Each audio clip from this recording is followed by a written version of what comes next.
आज के डिजिटल युग में देश की ज्यादातर आबादी इंटरनेट और स्मार्टफोन का इस्तेमाल करती है और लेन देन के लिए यूपीआई सबसे पसंदीदा तरीका बन चुका है।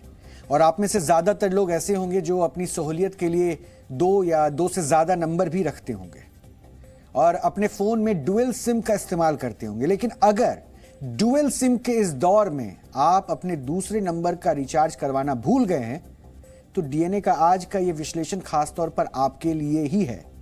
और आज आपको हमारे इस विश्लेषण को अपने पूरे परिवार के साथ जरूर देखना चाहिए, क्योंकि अगर आप अपने फोन में मौजूद दूसरे सिम को रिचार्ज करवाना भूल जाते हैं या आपको सिरदर्द लगता है तो आपकी ये बुरी आदत साइबर लुटेरों के लिए किसी वरदान से कम नहीं है।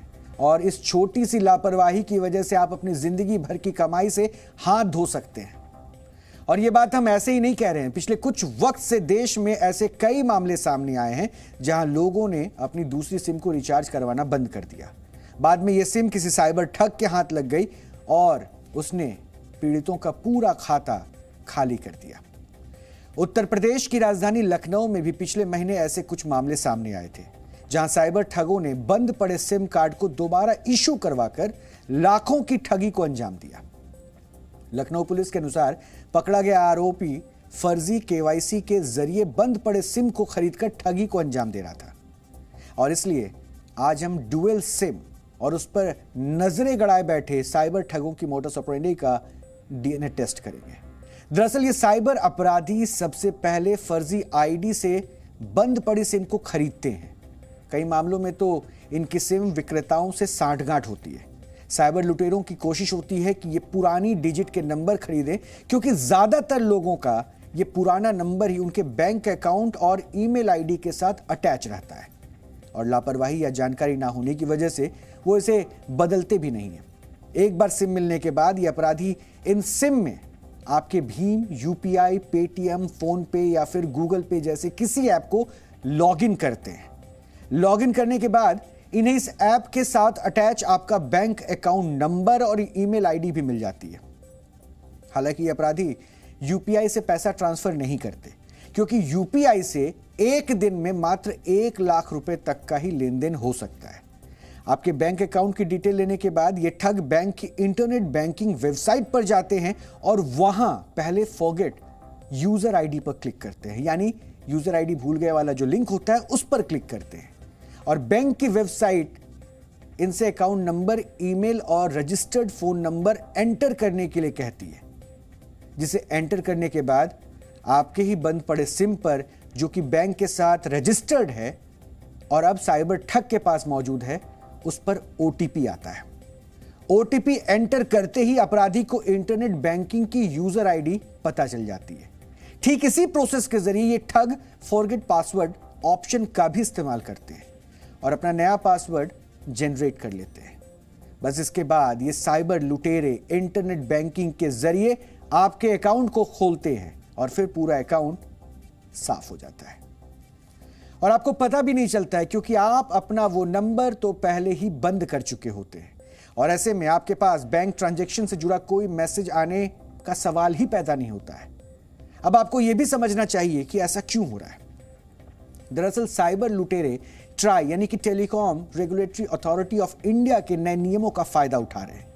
पिछले वर्ष 2022 में ट्राई ने नई गाइडलाइन जारी की थी, जिसके मुताबिक जो टेलीकॉम कंपनियां सिम खरीदने पर लाइफ टाइम वैलिडिटी दे रही थी उसे बंद कर दिया गया। और अब नए नियमों के मुताबिक अगर यूजर को अपना नंबर चालू रखना है तो उसे हर महीने अपना सिम रिचार्ज करवाना होगा या फिर 3 महीने या 6 महीने का पैक लेना होगा।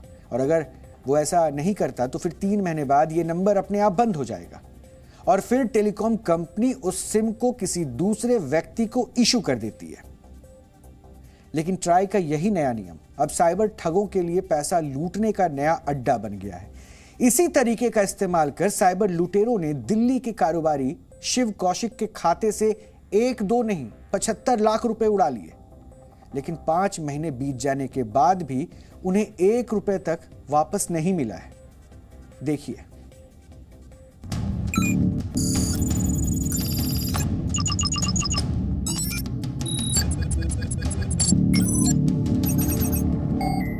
ये दिल्ली के कारोबारी शिव कौशिक हैं।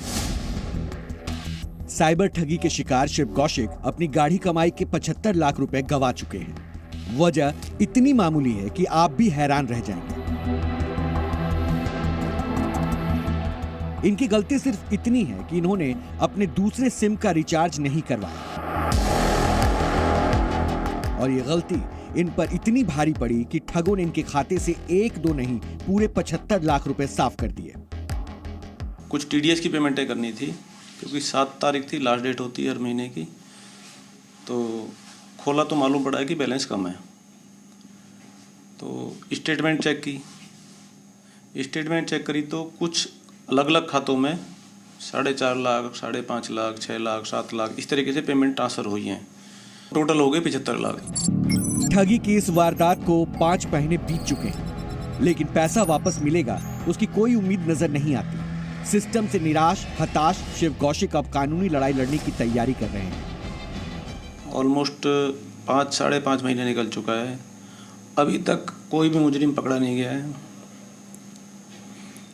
पुलिस सिर्फ ये बोलती रहती है कि हाँ साहब हम प्रयास कर रहे हैं। बैंक ने अपना हैंड्स अप कर ही चुका है कि साहब हम तो इसमें कुछ नहीं कर सकते। लॉयर की मदद से हमने अपना केस अम्बुड्समैन में डाला है। देश में डिजिटल क्रांति के साथ साइबर लुटेरों का भी गोल्डन पीरियड शुरू हो चुका है। इन लुटेरों की गिद्ध जैसी नजर हर वक्त आपकी गाढ़ी कमाई पर रहती है। एक मौका मिला और अकाउंट साफ। ट्राई की नई गाइडलाइन ने इन साइबर ठगों को एक नया मौका दे दिया है, क्योंकि अब लुटेरों की नजर आपके दूसरे सिम पर है, ऐसे सिम पर जो रिचार्ज नहीं करवाने की वजह से बंद हो गया है। लुटेरे ऐसे सिम अपने नाम पर इशू करवा लेते हैं और फिर उस सिम से अटैच आपके खातों में घुसपैठ का सिलसिला शुरू हो जाता है। हैरानी की बात यह है कि सिम बंद होने की वजह से पीड़ित को ठगी का भी पता नहीं चलता और जब तक पता चलता है तब तक बहुत देर हो चुकी होती है। आपका आईडी यदि किसी के पास मिल गया और वो भी यदि ऑपरेटर सिम किसी वेंडर के थ्रू एक कंप्लेंट डाल के फर्जी कि मेरा फ़ोन चोरी हो गया है, सिम बंद हो गया है या सिम गलत हाथों में है, वो आपके नया सिम इशू करा लेता है। तो ऐसे कई सारे मामले सामने आए हैं जहां पर सिम हाईजैक हो गया, चाहे वो आपने ही बिल पे नहीं किया उससे हुआ हो, चाहे वो आपने क्यूआर कोड गलती से किसी और को शेयर हो गया, ई सिम जनरेट हो गया आपका। ज्यादातर मामलों में बैंक पीड़ित की ही गलती बताकर पल्ला झाड़ लेता है और ठगी के शिकार शख्स को पैसा वापस मिलने की संभावनाएं भी ना के बराबर रह जाती हैं। अधिकांश होता क्या है कि लोग गलती कर देते हैं, ओटीपी अपना शेयर कर पाते हैं या कंट्रीब्यूशन कर देते हैं जिनकी गलती की वजह से वो अनऑथराइज्ड ट्रांजैक्शन होते हैं। तो वो जब आरबीआई तफ्तीश करता है और इस केस को एग्जामिन करता है, तब जहां जहां आरबीआई को लगता है कि ये तो व्यक्ति विशेष की गलती से हुआ है, तब वो उस केस में आपका क्लेम रिजेक्ट कर देता है। साइबर एक्सपर्ट्स बताते हैं कि आज आपका सिम और आपका फोन भी आपके लिए किसी एसेट से कम नहीं है। ऐसे में उसका ध्यान रखना बेहद जरूरी है। आपका एक सिम कार्ड है, फोन में पड़ा हुआ है, कई सारे बैंक अकाउंट से लिंक है और उसका बिल पे नहीं कर रहे हैं, 3 महीना हो जाता है, 3 महीने के बाद वो नंबर ऑपरेटर किसी और को असाइन कर देता है और वो गलत हाथों में चला जाता है। सबसे पहले तो वो आपकी लाइफ में केओस क्रिएट कर ही सकता है, क्योंकि बहुत सारे ओटीपी उस पर आते हैं, उसके अलर्ट उस पर आते होंगे, वो समझ जाएगा कौन से बैंक का है। यदि वो एप्लीकेशन इंस्टॉल करेगा तो उससे लिंक जितने भी बैंक्स की डिटेल्स हैं वो उसको मिल जाएंगे और उसके बाद चूंकि ओटीपी वहीं आना है, उनको हैक करके पैसे निकाल सकते हैं। अब अगर आप नहीं चाहते कि कोई साइबर अपराधी आपका बैंक खाता सिर्फ इस वजह से खाली कर दे कि आप अपने दूसरे सिम को रिचार्ज करवाना भूल गए हैं, तो आपको अलर्ट हो जाना चाहिए। देखिए, अगर आप नहीं चाहते हैं कि आपकी गाढ़ी कमाई को कोई हैकर चोरी कर ले, तो आपको सबसे पहले काम क्या करना है कि आपको हर महीने अपने मोबाइल फ़ोन की वैलिडिटी, अपने सिम कार्ड की वैलिडिटी चेक करनी है। सिम कार्ड की अगर वैलिडिटी ख़त्म हो गई तो साइबर अपराधी इसका फ़ायदा उठाकर आपका बैंक खाता खाली कर सकते हैं। शिवांक मिश्रा, जी मीडिया, दिल्ली।